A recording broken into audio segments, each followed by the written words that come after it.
Yo,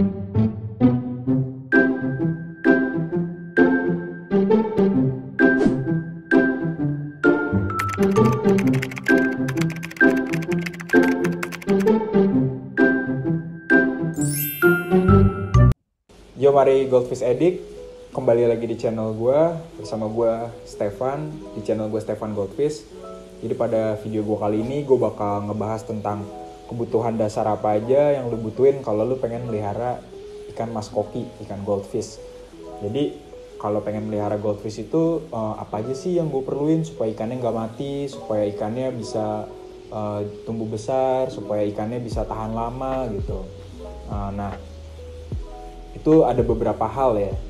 Jadi gue bakal bahas mengenai apa aja hal-halnya, dari medianya, terus cara lo milih ikan kalau baru beli dari tempat pembelian, sama makanannya apa aja dan alat-alatnya apa aja sih yang harus ada gitu.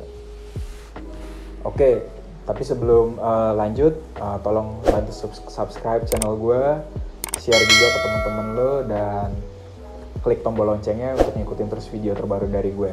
Jadi yang pertama ya, terutama lo pasti harus punya medianya dulu. Nah media ini bisa macam-macam nih.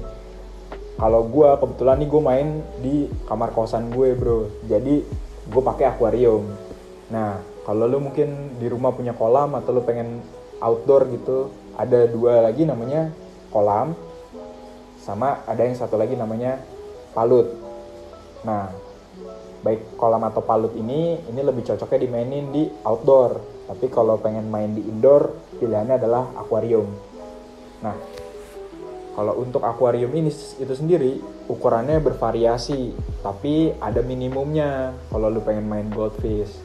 Untuk akuarium gua sendiri ini ukurannya 80 kali, panjangnya 80, lebarnya ke belakang nih 60, cukup panjang ya. 60 tuh udah sama ada tempat media buat filtrasi. Nanti gue bakal tunjukin, gue videoin lebih deket gimana tank gue ini. Sama tingginya ini pendek sih, 35. Gue tadinya pengen bikin konsepnya sepak bola gitu, makanya lo lihat nih bawahnya alasnya lapangan sepak bola gitu ya. Karena gue senang bola juga. Nah jadi balik lagi, kalau misalkan minimal menurut gue di tank 30 pun bisa, tapi itu kayak lu cuma melihara 2 ikan, kayak 30 kali 20 kali 20 gitu, itu kayak cuma 2 ikan. Kalau menurut gue paling minimum ya dari gue, kalau lu pengen cuma kayak melihara 3 ikan gitu, itu ukurannya di 50 kali 30 kali 40 kali 30 tingginya gitu. Itu udah bagus. Nah yang dibutuhin itu apa aja sih antara lain? Pokoknya yang diperluin goldfish ikan koki ini buat hidup, yang pertama ya pastinya airnya jernih bro. Air yang jernih itu tapi juga belum tentu airnya sehat.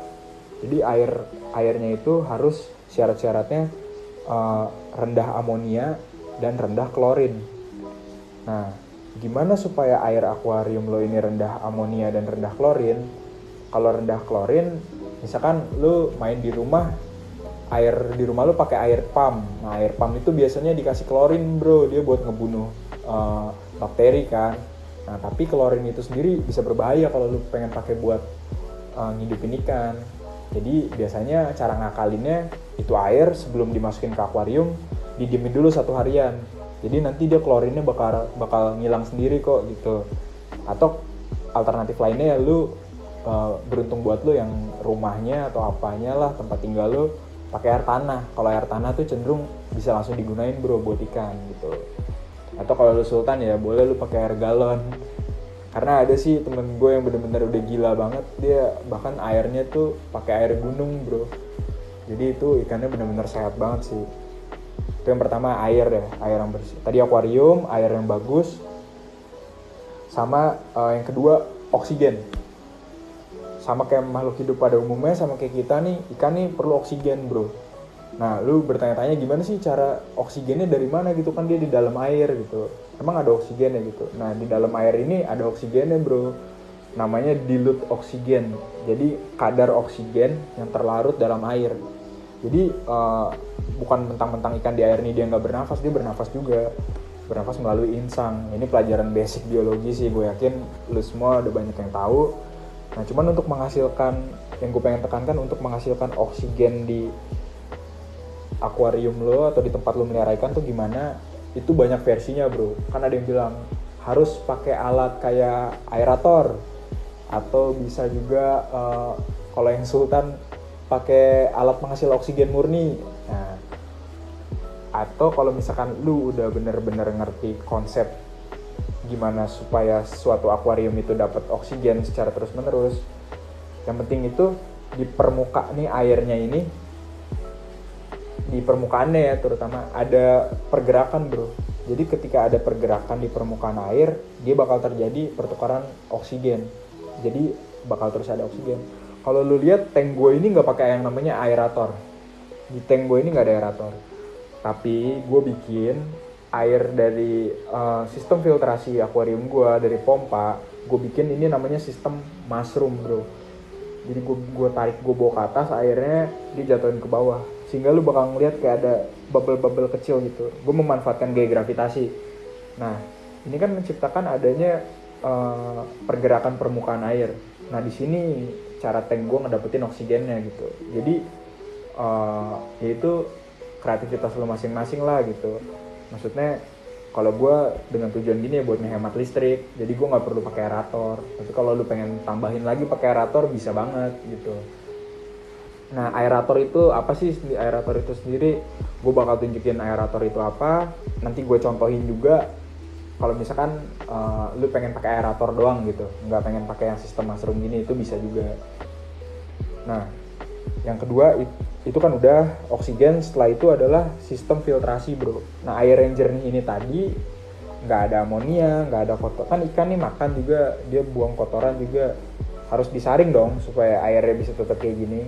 Terus yang tadi juga ada klorin juga, itu gimana supaya bisa, ini ada namanya mekanisme filtrasi bro. Nah mekanisme filtrasi itu ada 3 jenis ya, yang gue mainin sendiri ada 3 jenis. Filtrasi itu ada filtrasi mekanis, biologis, sama kimiawi. Nah jadi dari tank gue ini kalau lihat di belakang, nanti bakal gue sorot lebih dekat. Ini dia airnya ini ditarik ke belakang, ini kan gelap ya, hitam ya. Ini di belakangnya ini ada chamber bro, ada ruangan-ruangan yang masing-masing ruangan itu mewakili sistem filtrasinya. Jadi di ruangan pertama air masuk dari tank utama gua, akuariumnya nih yang besar, ke belakang satu ruangan kecil itu buat nyaring kotoran-kotoran kasar kayak tokai-tokainya, kotoran-kotorannya gitulah. Atau misalkan sisa-sisa makanan yang nggak kemakan tuh kesaring di sini. Selanjutnya yang kedua kan air udah bersih tuh, tapi air yang bersih yang seperti gue bilang tadi masih ada zat yang namanya amonia. Nah itu perlu diurai bro, perlu diurai jadi zat yang nggak berbahaya buat ikan. Nah itu diurai oleh namanya media biologis, sampai namanya dari amonia tadi bakal berubah jadi yang namanya nitrat. Untuk lebih lengkapnya gue kasih gambarannya kayak gini. Oke. Jadi dari amonia itu tadi, jadi di media biologi ini berisi media-media. Kalau gue sendiri pakai batu kali ya, nama Indonesia batu kali atau lebih terkenal batu apung. Jadi di batu apung itu nanti hidup bakteri-bakteri bro. Ada 2 jenis bakteri yang hidup di media ini, Nitrosomonas sama Nitrobakter. Ini sorry kalau gue kebalik ya. Pokoknya Nitrosomonas itu dia yang ngubah amonia ini jadi nitrit. Habis itu nitrit itu dirubah sama Nitrobakter jadi nitrat. Nah, nitrat itu gimana? Nah, nitrat itu nggak kerubah lagi. Tapi dia udah nggak berbahaya buat ikan. Tapi dalam konsentrasi yang tinggi, dia bisa berbahaya bro. Makanya lu perlu yang namanya water change. Atau ada metode lain lagi, kalau lu nggak mau ngeganti air lu, bisa lu pakai bantuan tanaman. Nanti bakal gue jelasin mungkin di video-video gue yang selanjutnya. Dan di ruangan yang selanjutnya lagi, gue pakai media biologi lagi buat ngedouble supaya lebih banyak. Dan di ruangan yang terakhir itu gue isi pompa sama karbon aktif. Nah, karbon aktif ini merupakan media kimiawi bro. Cuman karbon aktif ini tiap 3 bulan sekali harus lu ganti. Dia itu fungsinya ya buat menetralisir zat-zat ya kayak amonia, apapun itu, obat-obat yang habis lu masukin ke tank lu tuh semuanya terserap racun-racunnya. Dan dia bakal bikin air lu bening banget. Dan cuman kelemahannya ya lu mesti ngeganti dia secara berkala. Cuman harganya juga nggak begitu mahal kok, paling di pasaran ya 10.000 gitu. Nah, kalau udah poin-poin itu semua lu dapetin, sebenarnya udah ikan koki ini bisa hidup, dia nggak ribet-ribet banget kok, tinggal gitu aja. Oke, selanjutnya gue bakal nge-shoot sistem filtrasi di video gue, sama gue bakal nge-shoot nunjukin ke lo apa itu aerator. Oke. Nah, alat ini yang namanya aerator nih. Ini aerator. Ini selang aerator, sama ini batu aerator. Jadi dia ini yang buat ngasilin udara sih, tapi dia nggak oksigen murni ya. Buat ngasilin udara, nanti lo ininya lo celupin ke dalam air di akuarium dulu. Yang ininya lo colokin di luar. Ini jangan yang nyemplung cuma ini ya doang ya. Nah, ini fungsinya buat ngasilin oksigen. Gue kasih tau lo gimana cara kerjanya. Jadi ini buat ngasilin oksigen. Kalau pengen main ikan koki, kan tadi harus ada oksigennya pakai ini.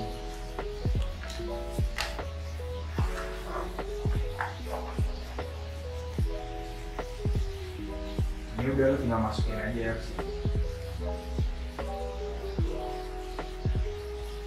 Dia ada bubble-bubble gitu kan. Nah, itu adalah udara bro. Jadi dia ini nembakin udara keluar dari sini lah. Jadi terjadi ada oksigen pergerakan air. Tapi gua tuh nggak perlu pakai ini lagi karena gua udah pakai yang namanya sistem mushroom ya. Lihat ini mushroom gua. Nah, sebelumnya mungkin ada pergerakan air. Ini bisa dikecilin. Bisa digedein lagi.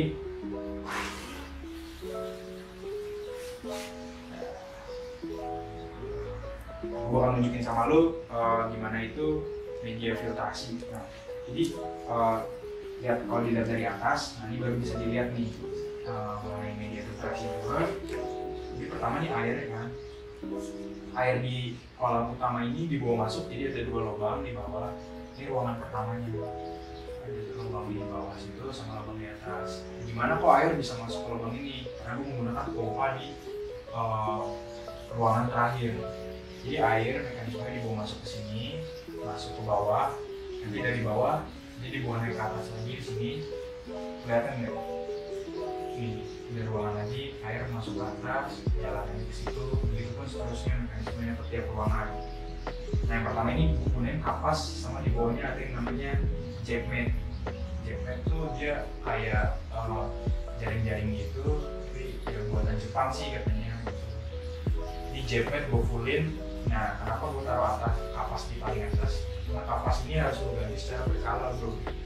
Dia kayak 3 hari sekali gue ganti sih. Jadi gue ambil, dibuang ke kapas baru.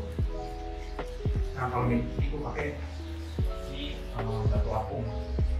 Ini media, menurut gue media biologi paling gila dan paling murah.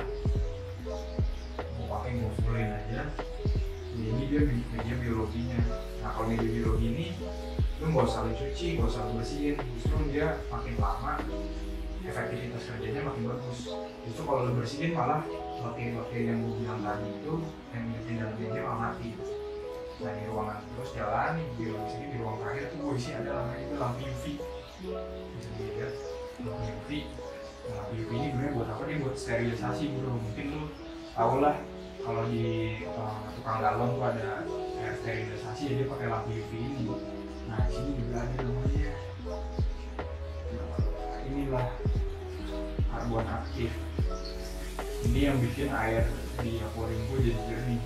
Ini harus diganti nih. 17 kali mungkin dia udah mau masuk gue ganti sih. Nanti lah gue ganti. Kayak gitu sih kalau udah mekanisme filtrasi ini semua udah ada di akuarium lu, gue jamin kamu gak bakal mati. Nah, ini akan otomatis. Ini karena gue sibuk kuliah, gue kan harus lupa ngasih makan, gue pakai pakan otomatis. Oke, sekian bahasan mengenai video gue kali ini. mengenai ya apa-apa aja yang dibutuhin untuk memelihara ikan goldfish. Subscribe channel gue, share juga ke teman-teman lu. Ya gue semoga bermanfaat buat para lu penghobi ikan ataupun buat lu yang baru-baru pengen main, supaya ya bisa jadi referensi lah, nggak buang-buang uang, main itu bisa jadi happy bro, gitu. Oke, yo monggo, tetap ikutin channel gue, Goldfish Edit.